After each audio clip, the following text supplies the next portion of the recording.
Namaste, Swami. My name is Shri.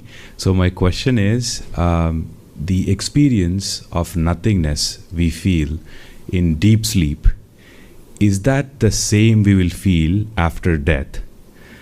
And do enlightened beings experience the same thing while being awake? Experience of deep sleep, of nothingness which we have in deep sleep. Notice the phrasing of that question. The experience of nothingness in deep sleep. And that's very well put. It's an experience. It's not nothing. It's an experience.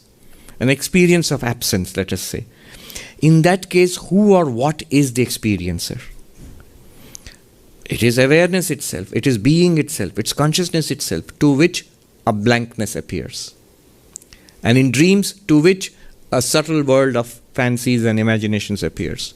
And to which, in the waking state, a physical world populated by people and objects appears. But it's the same one consciousness, underlying consciousness. And that's called the Turiya.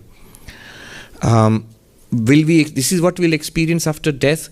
It's not an important question. And the answer is no. Occasionally, yes. Just as in life, we occasionally experience blankness, in deep sleep, in anesthesia. Similarly, after death, there can be periods when we will experience that blankness. There can be periods when we will experience other things. See, what happens at death? The physical body dies. The subtle body of the mind continues. As long as the mind is there, there will be what is called drishti, experience, vision. You will see. What shuts down in deep sleep? Not pure consciousness. It's the mind which shuts down in deep sleep. What shuts down is destroyed in death. Just the body, not even the mind. If the mind is there, sometimes the mind will be shut down and you will experience blankness. Sometimes the mind will function and you will experience light and maybe angels floating around or other beings. Or whatever loka we go to, the mind goes to, it will experience those things there. None of which is of particular interest to Advaita Vedanta. The only thing that Advaita Vedanta takes away from all this is all these experiences show us we are awareness, we are pure consciousness. That's all. The particular kind of experience which we'll have, that religion, parapsychology, they may be interested in. Advaita Vedanta says experience will always continue because consciousness is consciousness. When it appears as its own object, it will experience something. The important thing is not what it experiences, but that it experiences, that it is the very nature of experience, the light which experiences.